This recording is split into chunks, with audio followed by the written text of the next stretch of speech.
Hi hello friends, എല്ലാ കൂട്ടുകാർക്കും ഇന്നത്തെ എപ്പിസോഡിലേക്ക് സ്വാഗതം.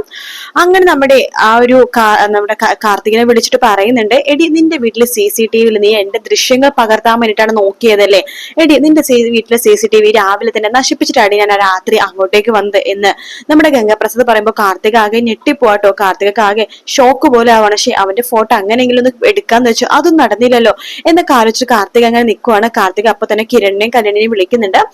എന്തായി കാർത്തിക, അവൻ വീട്ടിലേക്ക് വന്നായിരുന്നോ, CCTV നോക്കിയായിരുന്നോ, അവന്റെ ഫോട്ടോസ് കിട്ടിയായിരുന്നോ എന്ന് ചോദിക്കുകയാണ് കിരണും കല്യാണിയും.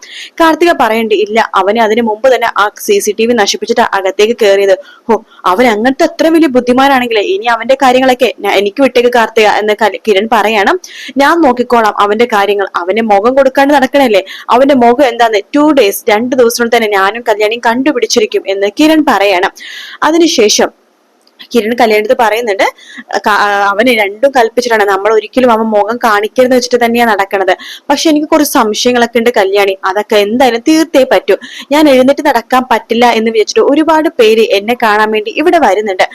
ശരിക്കും പറഞ്ഞാൽ ആകെ ഞാൻ എഴുന്നേറ്റ് നടക്കും, സംസാരിച്ച് നഷ്ടപ്പെട്ടിട്ടില്ല, ഓർമ്മശക്തി നഷ്ടപ്പെട്ടില്ലെന്ന് മനസ്സിലാക്കുന്ന കുറച്ചു പേര് മാത്രമേ ഉള്ളൂ. നീയും നിന്റെ അമ്മയും അതുപോലെ തന്നെ താരാന്റിയും അതുപോലെ തന്നെ കാർത്തികയുടെ അമ്മയും, അങ്ങനെ എന്റെ അമ്മയും അച്ഛനും അതുപോലെ തന്നെ സോണി, ഇത്രയും പേർക്ക് മാത്രമേ അറിയുള്ളൂ. വേറെ ആർക്കും സത്യങ്ങളൊന്നും അറിയില്ല.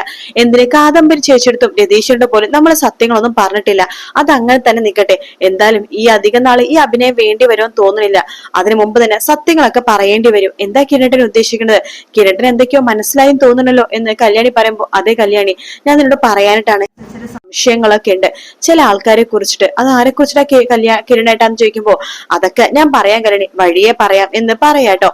അതിനുശേഷമാണെങ്കിൽ നമ്മുടെ സരയുനോട് പറയുന്നുണ്ട്, നോക്കുമോളെ, നിന്റെ അച്ഛൻ വരുന്നു, വിഷുവിന് അർദ്ധരാത്രി വരുന്നുണ്ടെന്ന്, നിനക്കും എനിക്കൊക്കെ വിഷു കഴിഞ്ഞിട്ട് തരാൻ വേണ്ടിട്ട്.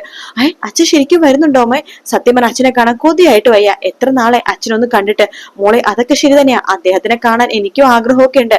എന്തൊക്കെ പറയാനും കിരൺ ആ കിടപ്പ് കിടത്തിയത് അയാളാണല്ലോ, അതുകൊണ്ട് അയാളെ കണ്ടിട്ട് ഒരു നന്ദി പറയണമെന്നൊക്കെ ഒരു ആഗ്രഹമുണ്ട്. പക്ഷെ ഇവിടെ വന്നാൽ ശരിയാവില്ല മോളെ. നോക്ക്, അയാൾ ഇവിടെ വരുന്നതും കാത്ത് സേനനും അതുപോലെ തന്നെ സേനന്റെ ഗുണ്ടകളൊക്കെ കാത്തിരിക്കുകയാണ്. രാഹുലേട്ടൻ എങ്ങാനും ഇങ്ങോട്ട് വന്നു കഴിഞ്ഞാൽ നോക്കിക്കോ, അടുത്ത വിഷുവിന് നിന്റെ അച്ഛൻ ഉണ്ടാവില്ല. ആ ഒരു രീതിയിലാണ് സേനന്റെ ഗുണ്ടകൾ പുറത്ത് കാത്തിരിക്കണത്. എന്നാലും അച്ഛൻ അതൊക്കെ അറിയാമേ, അച്ഛൻ അതൊക്കെ നോക്കിയും കണ്ടിക്കെ മാത്രമേ വരുള്ളൂ. എന്തായാലും അച്ഛൻ വരട്ടേമേ, എത്ര നാളെ അച്ഛനൊന്ന് കണ്ടിട്ട് എന്ന് സരിയു പറയാണ്. ആ സമയത്ത് നമ്മുടെ മനോഹർ ഇതെല്ലാം മുകളിൽ നിന്നിട്ട് ഒളിഞ്ഞു കേൾക്കുന്നുണ്ട്. ഓഹോ, അപ്പൊ ബകാസുരൻ വരുന്നുണ്ട്, വെച്ചിട്ടുണ്ട്. ബകാസുരൻ വരുന്ന കാര്യം എന്തായാലും കിരണിനോട് കല്യാണെടുത്ത് വിളിച്ചു പറയാം. അയ്യോ, കിരണിനോട് വിളിച്ചു പറയാൻ പറ്റില്ലല്ലോ, കിരൺ കിടന്ന കിടപ്പല്ലേ, അവന് ഓർമ്മശക്തി ഇല്ലല്ലോ. ഒരു കാര്യം ചെയ്യാം, കല്യാണിനെ വിളിച്ചു പറയാം, അവള് ആ ചന്ദ്രസേനെ വിളിച്ചു പറഞ്ഞോളും. പിന്നീട് എല്ലാം ചന്ദ്രസേനും ഗുണ്ടകളും നോക്കിക്കോളും. എന്തായാലും ബകാസുര, തനിക്ക് ഈ വിഷുവിന് താൻ വന്നു, അടുത്ത വിഷുവിന് താൻ ഉണ്ടാവില്ലല്ലോ, താൻ കയ്യും കാലും ഒടിഞ്ഞ് ഏതെങ്കിലും മൂലൊക്കെ ഉണ്ടാവോ, അതോ താൻ പരലോകത്തേക്ക് പോയിട്ടുണ്ടാവുന്നു ചന്ദ്രസേനെ മാത്രമേ അറിയാൻ പറ്റുള്ളൂ എന്ന് വിചാരിച്ചിട്ട് നമ്മുടെ മനോഹർ അപ്പൊ തന്നെ ഫോൺ എടുത്തിട്ട് കല്യാണിനെ വിളിക്കാട്ടോ. കല്യാണി കിരണിനോട് പറയുന്നുണ്ട്, കിരണേട്ടാ, അവനെ വിളിക്കണേ മനോഹർ, അവൻ ഈ പാതിരാത്രി വിളിക്കണമെങ്കിൽ എന്തെങ്കിലും കാര്യം ഉണ്ടാവും, താൻ ഫോൺ എടുക്ക് എന്ന് ലൗഡ് സ്പീക്കർ ഇടാൻ വേണ്ടി പറയണം. അങ്ങനെ കല്യാണി ഫോൺ എടുത്തിട്ട് ലൗഡ് സ്പീക്കർ ഇടുന്നുണ്ട്. എന്താടാ ഈ പാതിരാത്രി വിളിച്ചതെന്ന് വെച്ച് പറയാണ്. അതെ, വേറൊന്നല്ല, ഞാൻ സാധാരണ ഇങ്ങനത്തെ കാര്യങ്ങളൊക്കെ കിരൺ സാറിനോടാ പറയണത്. കിരൺ സാർ ഇപ്പൊ കിടന്ന കിടപ്പാണല്ലോ, ഓർമ്മയൊന്നും ഇല്ലല്ലോ, അതുകൊണ്ട് ഞാന് കല്യാണിനെ വിളിച്ചത്. എന്താ കാര്യം എന്ന് ചോദിക്കുമ്പോ, അതെ, രാഹുൽ ഇപ്പൊ ഒളിവിലാണല്ലോ, കിരൺ സാറിനെ തല്ലി ചതച്ചേ പിന്നെ രാഹുല് വിഷുവിനെ വരുന്നുണ്ടെന്ന്. വിഷുവിനെ വരുന്നുണ്ടെന്നോ? നിന്റെ അടുത്ത് ഇത് ആരാ പറഞ്ഞത്? അവള് ആ സരിയും ഷാരിയും കൂടി സംസാരിക്കണത് ഞാൻ എന്റെ ചെവി കൊണ്ട് കേട്ടതാന്നേ. വിഷുവിനെ അമ്മയും മോളെയും കാണാൻ വേണ്ടി അയാൾ ഇവിടെ വരുന്നുണ്ട്, ഒളിച്ചും പാത്തും അർദ്ധരാത്രിയാണ് വരുന്നത്. കിരൺ സാറിനെ തല്ലി ചതച്ച ആളല്ലേ. സേന സാറിന്റെ ഗുണ്ടകളൊക്കെ ഇവിടെയൊക്കെ കറങ്ങി നടക്കുന്നത് എനിക്കറിയാം. പക്ഷെ വിഷുവിന്റെ അന്ന് പ്രത്യേകിച്ച് നോക്കുവാണെങ്കിൽ തീർച്ചയായിട്ടും അയാളെ കൈയോടെ പിടിക്കാൻ പറ്റും. ഈ ഇൻഫർമേഷൻ തരാൻ വേണ്ടി ഞാൻ വിളിച്ചത്. ശരിയെന്നാ, ഞാൻ വെക്കുവാണേ എന്ന് പറഞ്ഞിട്ട് മനോഹർ ഫോൺ വെക്കുവാണ്. കിരൺ പറയുന്നുണ്ട്, ഓഹോ, അപ്പൊ അയാൾ വിഷുവിന് വരുന്നുണ്ടല്ലേ, എങ്കിൽ അയാൾക്ക് ഒരു പണി കൊടുക്കാൻ കല്യാണി എന്ന് പറയുന്നുണ്ട്. അത് വേണോ കിരണേട്ടാ, ഈ ഒരു സമയത്ത് ഇനി അയാൾക്കിട്ട് പണി കൊടുക്കണോ? വേണം കല്യാണി, എന്നെ ആ ഗുണ്ടകളെ വിട്ട് ആക്രമിക്കാൻ നോക്കിയതല്ല അയാള്, എന്തോ ഭാഗ്യം കൊണ്ടിട്ട് എനിക്കൊന്നും സംഭവിച്ചില്ല. പക്ഷെ എനിക്ക് എന്തെങ്കിലും സംഭവിച്ചിരുന്നെങ്കിലോ, നീ ഒന്ന് ആലോചിച്ച് നോക്ക്. അതുകൊണ്ട് അയാൾ എന്തായാലും ഈ വിഷുവിനെ വരുമ്പോ അയാൾ തീർച്ചയായിട്ടും പിടിക്കണം. ഞാൻ അച്ഛനെ വിളിച്ചിട്ട് പറയാം, അച്ഛനും അച്ഛന്റെ ഗുണ്ടകളും എന്തായാലും അയാളെ കാത്ത് അവിടെ നിന്നോളും എന്ന് പറയാണ്. എന്തായാലും ഈ വിഷു അയാൾക്ക് ഒരിക്കലും മറക്കാൻ പറ്റില്ല. എല്ലാവരെക്കാളും മുമ്പിൽ അയാൾക്കായിരിക്കും ഈ വിഷുവിന് കൈനീട്ടം കിട്ടുന്നത്, കൈ നിറച്ചു നീട്ടം കിട്ടും എന്ന് പറഞ്ഞിട്ട് നമ്മുടെ കിരൺ ഇങ്ങനെ സന്തോഷത്തോടെ കൂടി തന്നെ നിൽക്കുവാട്ടോ. പിന്നീട് കാണിക്കുന്നത് അമ്മുമ്മേനെയാണ്. അമ്മുമ്മ റോഡിലൂടെ വരുന്ന സമയത്ത് നമ്മുടെ വിക്രത്തിനെ കാണുന്നുണ്ട്. വിക്രം പറയുന്നുണ്ട്, നിങ്ങളുടെ സ്വഭാവം ഇപ്പോഴും മാറ്റമൊന്നും ഇല്ലല്ലേ, ആ കിരണിനെയും കല്യാണിനെയും സ്തുതി പറഞ്ഞുകൊണ്ടിരിക്കുവാണോ തള്ളെ എന്ന് ഇങ്ങനെ ചോദിക്കുകയാണ്. എടാ, കിരണും കല്യാണിയൊക്കെ വളരെ നല്ലവരാടാ. ഓഹോ, നിങ്ങൾക്ക് എപ്പോഴാ അവര് നല്ലവരായത്? നിങ്ങൾ ജനിച്ചപ്പോ തൊട്ട് ഇന്ന് വരെ പെൺപിള്ളേരെ വെറുക്കുന്ന ഒരു സ്ത്രീ ആയിരുന്നില്ലേ? എടാ, നിങ്ങൾക്ക് ഇപ്പൊ എങ്ങനെ വന്നു കല്യാണിയുടെ ഇത്ര സ്നേഹം എന്ന് പറയുമ്പോ അമ്മമ്മ പറയണ്ടേടാ, അതൊക്കെ സാഹചര്യം വരുമ്പോഴേക്കും മനസ്സിലാവോടാ.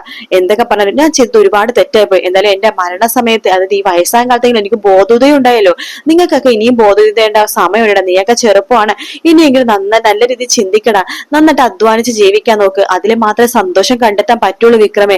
ഇങ്ങനെ തട്ടിച്ചും വെട്ടിച്ചും നടക്കണമെന്നൊന്നും ഒന്നും കൈക്കലാക്കാൻ പറ്റില്ല. ഇപ്പോഴും നീയൊക്കെ കണ്ടില്ല, എവിടെ എത്തിയിട്ടില്ല. എന്റെ അമ്മ ഇത്ര മണ്ടിയായി പോയോ? അവള് വൃദ്ധസദനത്തെ നിർത്തിയേക്കണത് എന്തിനാ അമ്മമ്മേനെ വീട്ടിൽ കൊണ്ടുവരാൻ ഇപ്പൊ അവൾക്ക് പേടിയാണ്. അമ്മമ്മനെ ഇപ്പോഴും അവൾക്കൊന്നും ഇഷ്ടമില്ലെന്നേ. അമ്മ ഒരു കാര്യം ചെയ്യും, ഇന്ന് തന്നെ കിരണിന്റെ കല്യാണിന്റെ വീട്ടിലേക്കൊന്ന് പോയി നിൽക്ക്. അപ്പറയാം അവിടെ തനി സ്വഭാവം. 2 ദിവസത്തിനുള്ളിൽ അവളവിടെ നിർത്തില്ല അമ്മമ്മേനെ, ചവിട്ടി പുറത്താക്കും. വൃദ്ധസദനത്തിലായോണ്ടാ അവർക്ക് ശല്യമൊന്നും ഇല്ലാത്തോണ്ട് അവിടെ കൊണ്ടുപോയി നിർത്തിയേക്കുന്നത്. അമ്മമ്മക്ക് ഇപ്പോഴത് മനസ്സിലായില്ലേ എന്ന് ചോദിക്കുകയാണ്. എടാ, നീ എന്റെ മനസ്സിൽ തീ കോരിടാൻ നോക്കൊന്നും വേണ്ട. എന്റെ മനസ്സിനി മാറാൻ പോണൊന്നുമില്ല.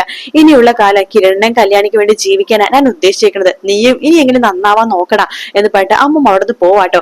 വിക്രം മനസ്സിൽ വിചാരിക്കണം, ഓ, ഈ തള്ള നന്നാവാൻ പോണമെന്നില്ല, ഇവർക്ക് എത്ര പറഞ്ഞെടുത്താലും ശരിയാവില്ല എന്നൊക്കെ വിചാരിക്കുകയാണ്. അതിനുശേഷമാണെങ്കിൽ കല്യാണി അത് കാർത്തികനെ വിളിക്കുന്നുണ്ട്. ചേച്ചി, വിഷു ഒക്കെ അല്ലേ വരുന്നത്, നമുക്ക് കുറച്ച് ഡ്രസ്സ് എടുക്കാൻ വേണ്ടി പുറത്തേക്കൊക്കെ ഒന്ന് പോയാലോ എന്ന് പറയാണ്. അത് കൊള്ളാം കല്യാണി, എനിക്കും കുറച്ച് ഡ്രസ്സ് എടുക്കണമെന്നൊക്കെ ഉണ്ട്. വാ, എന്ന് നമുക്ക് പോവാം എന്ന് പറയാണ്. അങ്ങനെ കല്യാണിയും കാർത്തിക് കൂടി ഡ്രസ്സ് എടുക്കാൻ വേണ്ടി കുറച്ച് ടെക്സ്റ്റൈൽസിലൊക്കെ പോവാട്ടോ. അവിടെ ആ ടെക്സ്റ്റൈൽ പിന്നെയും വന്നിരിക്കുകയാണ് നമ്മുടെ ഗംഗപ്രസാദിനെ കാണുമ്പോൾ നമ്മുടെ കാർത്തിക് ഒച്ചപ്പാടും ബഹളവും ഉണ്ടാക്കാണ്ട് കല്യാണി പറയുന്നുണ്ട്, കല്യാണി അവൻ ഇവിടെയുണ്ട് ഈ ടെക്സ്റ്റൈൽസിൽ, ആ ഗംഗപ്രസാദ്. സത്യമാണോ ചേച്ചി? ഈ പ്രാവശ്യം നമുക്ക് ആൾക്കാരൊന്ന് കൂട്ടിട്ട് പതുക്കെ ഒളിച്ചു നിന്ന് അവനെ നിരീക്ഷിക്കാം. അവന്റെ മുഖം ഇന്ന് എന്തായാലും കാണണം കാർത്തിക ചേച്ചി എന്ന് കല്യാണി പറയാണ്. അങ്ങനെ അവര് നോക്കുമ്പോഴേക്കും ഒളിച്ചും പാത്തും ടെക്സ്റ്റൈൽസ് നിൽക്കുവായിട്ട് നമ്മുടെ ഗംഗപ്രസാദ്.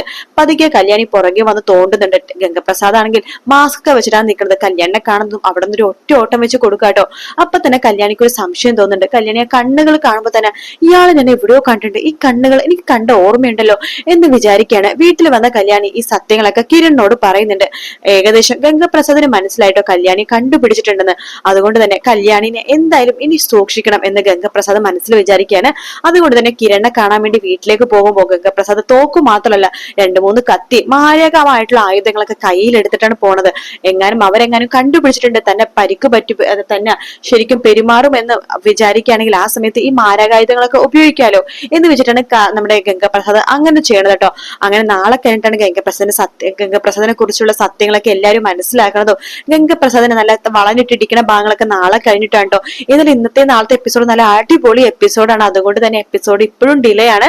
ഇന്ന് ഇതുവരെ എപ്പിസോഡ് വന്നിട്ടില്ല, ഒറിജിനൽ എപ്പിസോഡ്. എന്തായാലും അടിപൊളി എപ്പിസോഡ് ആവുമ്പോഴാണല്ലോ ഡിലേ ആവുന്നത്. അതുകൊണ്ട് നമുക്ക് കാത്തിരുന്ന് കാണാം. വീഡിയോ ഇഷ്ടപ്പെടുകയാണെങ്കിൽ ലൈക്ക് ചെയ്യാനും സബ്സ്ക്രൈബ് ചെയ്യാനും കമന്റ് ചെയ്യാനും മറക്കല്ലേ. മറ്റൊരു വീഡിയോ ആയിട്ട് വീണ്ടും കാണാം. Take care, bye bye.